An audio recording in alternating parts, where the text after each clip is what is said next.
दोस्तों इस तरह एक बच्चों का जोड़ा भी लेके ना जो हमको 35,000 रुपये का देते हैं और 40,000 41,500 में 40,500 में अब तक पहुंचता है किराया कार वो पिछले समेत। उससे भी आप इस तरह बड़ा फार्म बना सकते हैं हमारे गुजरावाने वाली ब्रांच की वीडियो देखें। अस्सलामुअलैकुम, welcome to Gujarat rabbit farm of Pakistan ji. आज हमारा ये सिलसिला है कि सर्दी से बचने का तरीका।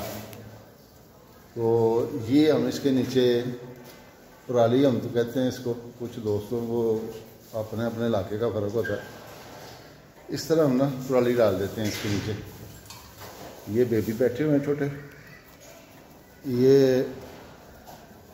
ये वाले कुछ डाली हुई है, कुछ डाल रहे हैं।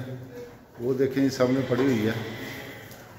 तो ये एक बाहर निकला है क्योंकि केज खोल रहे हैं ना पराली डालने के लिए। तो इस तरह ये कुछ खा भी रहे हैं, अपना टेस्ट भी चेंज कर रहे हैं।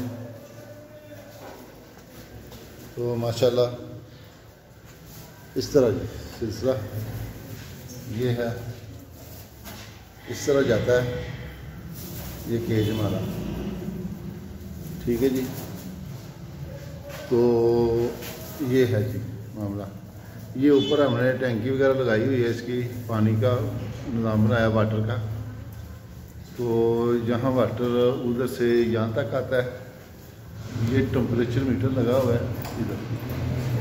ठीक है जी। ये हमारा नंबर है। तो ये जिमी भाई से ब्रीड ली थी हमने। ये माशाल्लाह प्योर न्यूजीलैंड ब्रीड है। तो आप सब दोस्तों को पता ही है, वो किसी भी तारफ़ के मोहताज तो है नहीं। तो ब्रांच ली हुई है हमने। तो जो कोई दोस्त भी इसमें इंटरेस्टेड हो वो हमसे रब्ता करे। हम इंशाल्लाह जिमी भाई से उसको बेहतरीन क्वालिटी की ब्रीड लेके देंगे। तो आपके शहर गुजरांवाला में है, हमारे पास आएँ, कुछ एक्सपीरियंस लें। अल्लाह हाफ़िज़।